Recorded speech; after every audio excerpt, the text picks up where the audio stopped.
Bueno, continuamos en nuestro curso jazz, pero he decidido también afianzar los conceptos porque estamos en un curso básico y necesitamos solidez en esas bases.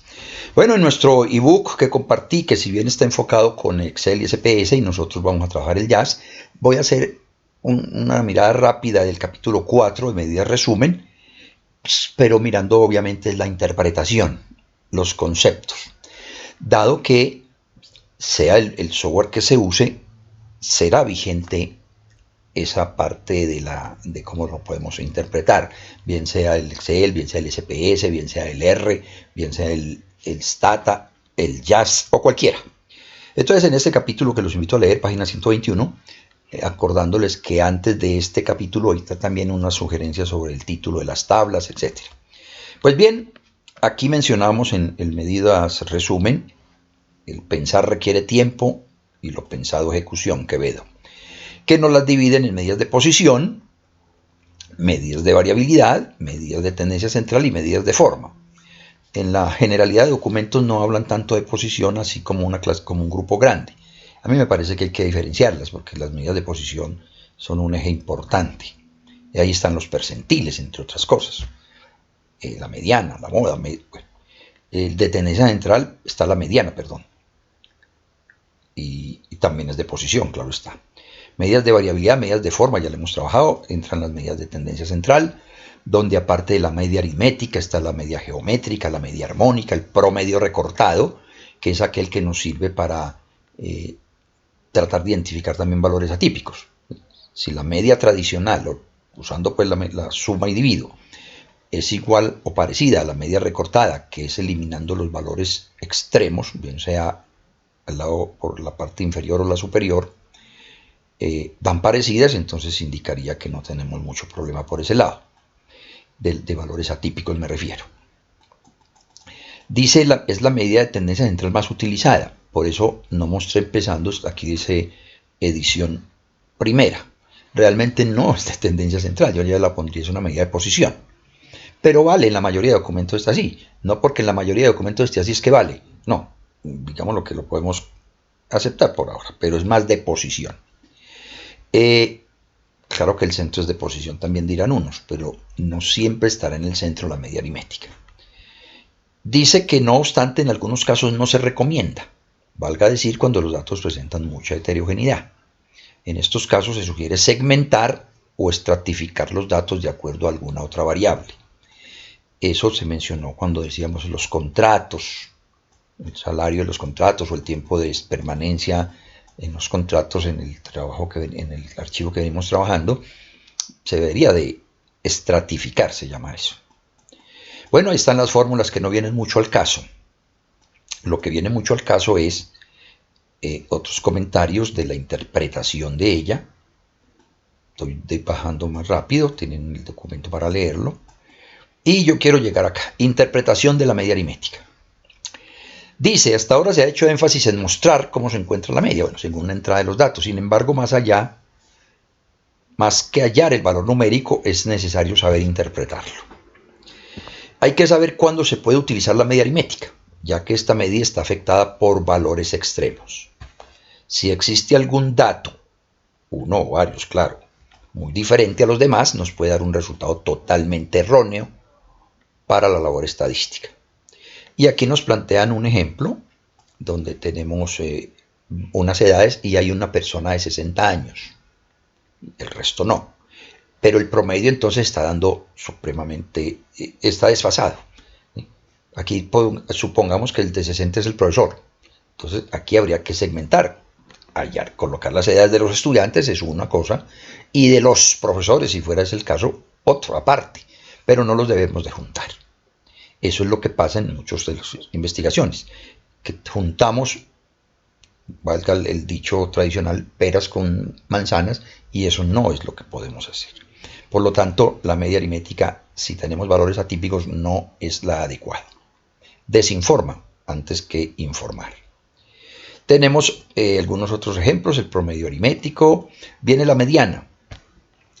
Depende únicamente de la posición, entonces esta es mucho mejor presentarla cuando tenemos esas dificultades, porque como esta es la mitad después de ordenar los datos, entonces no tenemos ninguna dificultad por magnitudes. Si hay un valor muy extremo, demasiado grande, por ejemplo el señor de 60 años, ese no nos afectaría, porque la mitad seguirá siendo su mitad en cuanto al número de datos que tengamos. Entonces eso es lo que quería destacar en este capítulo 4, que invito a leer. Tenemos la media armónica, para que se miren que hay otras opciones, no siempre las analizamos todas, cada una tendrá su aplicabilidad. Media geométrica no es el enfoque para nosotros ahora, pero en la lectura sí lo pueden hacer, y invito a colocar las inquietudes si no es claro estos conceptos. Promedio recortado, ya hice algún comentario al respecto. La moda, lo más usual, se trabaja mucho más en las variables cualitativas. Los cuartiles es importante que los relean en el tema del área social, en parte psicológica, de la psicología, en fin, son muy usuales, muy utilizados. Nos indica determinados porcentajes de las personas, hablemoslo de personas, aunque puede ser de otras unidades de análisis, se encuentran de un porcentaje hacia abajo. Valga decir, el 75% de las personas sufren depresión. El 75% de las personas que tienen tal puntaje sufren depresión, algo por el estilo, ¿no? Podría ser. Pero siempre nos tenemos que mencionar la palabra o menos. El 75% de las personas devengan 1 millón de pesos o menos. El 25% de las personas obtuvieron una nota de 3,5 o menos. Eso indicaría que el 75% está de ahí para arriba. Las medidas de variabilidad, necesarias. Yo no puedo entregar la media aritmética sola, ni leerla en un texto, en un párrafo solita. No nos dice nada. Y hay muchos dichos al respecto. La media aritmética dice la mitad de la historia, así creo que lo tengo por ahí en alguno de los textos. Está el rango intercuartílico, ya lo hemos trabajado. La desviación típica. Es difícil de interpretar a veces, pero lo que tratamos de decir con ella es qué tanto varían los datos alrededor del promedio. Obviamente, si hay mucha heterogeneidad, pues probablemente no, mis datos son muy variables y no serían, sería difícil de lograr un pronóstico adecuado de esa variable. Por eso se recomienda, como decimos, agrupar. Tengo que hacer un comentario también ahora que veo este enlace. Aquí dice leondariovello.com. Lastimosamente estos enlaces con .com no funcionan porque ya el dominio mío es SEO, o sea que se perdió varias información, pero aparte de disculpas por ello, después organizamos pues esta parte de los enlaces en otra edición. Las formas a utilizar, aquí las tenemos, y viene un punto que quería destacar, que es el coeficiente de variación. Recuerden lo de la interpretación de la desviación, hay que leerlas. Coeficiente de variación. El coeficiente de variación es una medida relativa y presenta el resultado como un porcentaje que debe emplearse para hacer comparaciones entre poblaciones que tengan diferente unidad de medida. Puede ser de la misma unidad de medida, pero en magnitudes distintas. Valga decir, no tendría mucho sentido comparar, estadísticamente hablando, el promedio de los salarios de los gerentes en una organización con el promedio de los supernumerarios. Está bien que se pague en la misma unidad, en la misma moneda, en pesos mexicanos, en pesos colombianos, en dólares, en fin, pero la unidad de las magnitudes son distintas.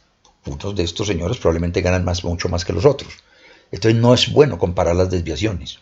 Siempre dará más alta la desviación de donde los valores son mayores. En esos casos se requiere el coeficiente de variación. Es lo mismo como si fuéramos a comparar las edades en un grupo de secundaria y compararlo con estudiantes de posgrado. Se sospecha, la lógica es que los estudiantes de posgrado tengan más años, y no puedo comparar las desviaciones, porque siempre dará más grande la de posgrados. Pero si lo hago con el coeficiente de variación, esa es la real medida para comparar esto. Entonces, no es que hayan tres medidas nomás, tenemos que considerar lo de la desviación estándar. Perdón, lo del coeficiente de variabilidad. Bueno, ese me había movido un poquito, pero este era el mensaje que quería dar. Aquí está antesito la fórmula, si la quisieran considerar. El coeficiente de variación es la desviación sobre el promedio y se multiplica por 100. Aquí se están comparando sueldos en dos países. Pues no podríamos, a no ser de que tengan, bueno, las situaciones serían distintas. Entonces la desviación no nos sirve. Eso es relevantísimo considerarlo. Y siempre hay que tenerlo en cuenta. ¿Qué dicen las medidas de dispersión? Ahí invito a la lectura de nuevo. Las medidas de forma ya las hemos trabajado más por el tema de mirar si los datos son normales o no, las distribuciones asimétricas, y se tienen algunos ejemplos. Pues bien, esto era lo que quería reforzar para sus, digámoslo, mejor comprensión. Porque lo que viene es el cálculo de ellos en el software y ya nos entendíamos más es en el cálculo. Como siempre me gusta la interpretación, pero ya quería reforzar esto. Dejamos esta parte acá.